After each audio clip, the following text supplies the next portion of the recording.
Hi everybody, welcome back to Drum Psychology. This is the June episode, and I'm going to address a topic related to jazz, which is, do you know who invented jazz music? And a lot of people don't. I didn't necessarily know this, but I'm going to talk to you about a man named Buddy Bolden, who's pictured right here. Buddy Bolden was a jazz musician in New Orleans and played a little small trumpet called a cornet. And he is actually, like I say, credited for inventing jazz music. But it's to me as a drummer, it's important to kind of know not only like jazz drummers. You know, we all understand that Tony Williams is a great drummer. You know, Max Roach, Art Blakey, Philly Joe Jones, Elvin Jones. Those are all great drummers, and a lot of us who like jazz drumming have tried to learn from them. But I want to talk a little bit about, you know, as being a drummer, maybe it's important to also know just where jazz music came from. And there's an interesting psychology connection that we'll get to as well, that relates to this man's life. So there's not a lot of information out there about Buddy Bolden. In fact, there's not even recordings of his music, so we don't even know exactly how he sounded. But I've read a few things about him and tried to piece together some ideas, so I'll share those with you in this video. But Buddy Bolden is credited for inventing jazz because he had sort of a unique take on gospel and blues music, and he translated a lot of that type of music into new instruments like brass instruments and the cornet that he ended up playing. And a lot of people acknowledge that he changed the music in a different way, in a form that wasn't definable, and eventually people started to label it as jazz music. And ultimately, you know, he's credited for the New Orleans style of jazz that we're familiar with today. There's a new documentary out as well that talks about his life and trying to piece together, you know, how he actually developed his unique sound and how that led to this new style of music.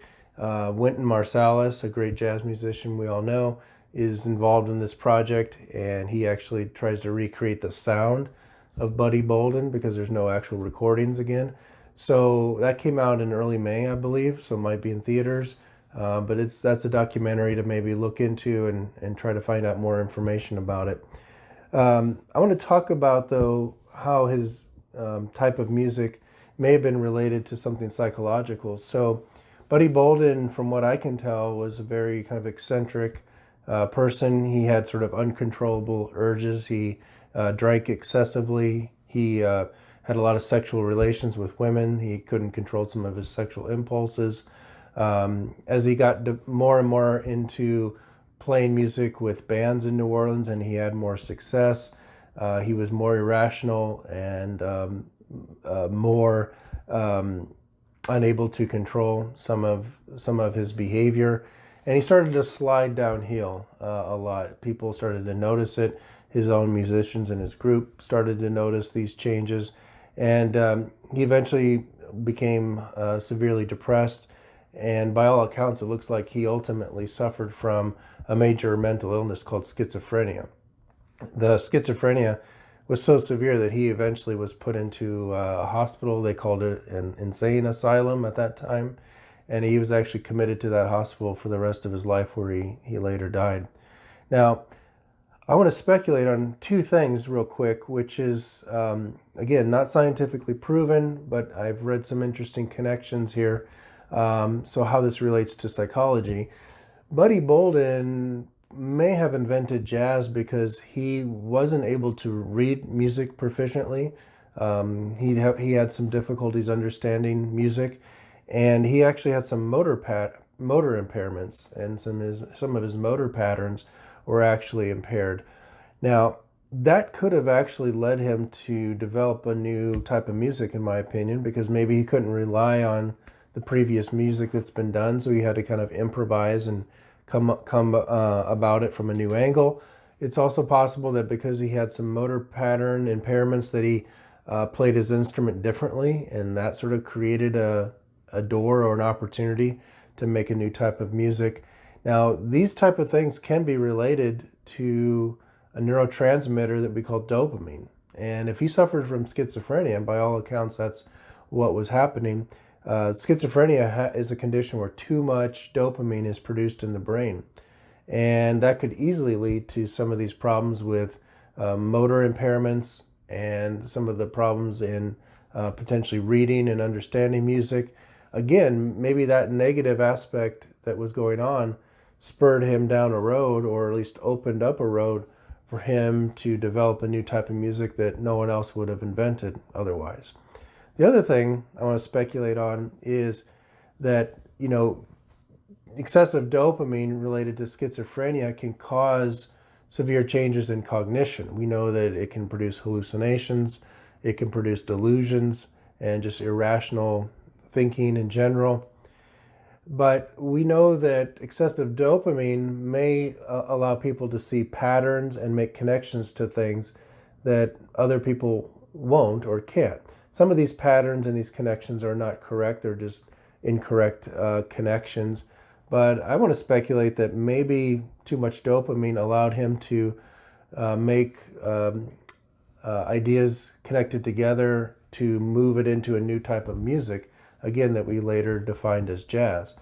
Is it possible that without that excessive dopamine and some of the mental problems that he was having, is it possible that that actually spurred him down a new musical path? And I think that's an interesting possibility. Again, it's not scientifically proven. We don't have records of this, but we do know that there's a lot of research on excessive dopamine and being able to detect patterns.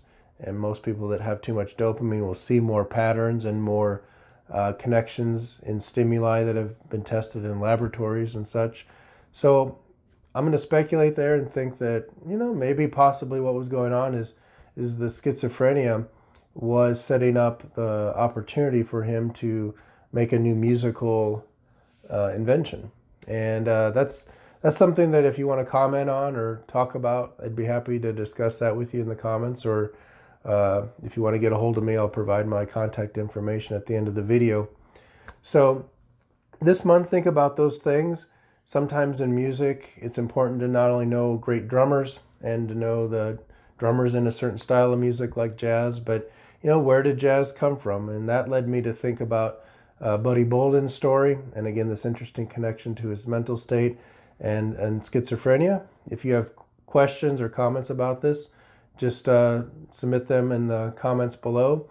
I'll also provide some links that kind of talk about his life. Some of the websites get into a little bit about his background, but again, a lot of it's not known, and a lot of it has been lost to history. We just don't have some of those records anymore. So hopefully this made you think about where jazz came from and maybe some connections between psychology and our cognitions and how that leads us into creating new ideas. And I'd be happy to hear about your thoughts on that. So thanks for watching this episode of Drum Psychology, and I'll be back next month with another topic related to how we can become a better drummer and a better drum teacher. And I hope that you'll subscribe to the videos that I'm posting. Thanks for watching this, and I'll see you again next month. Take care.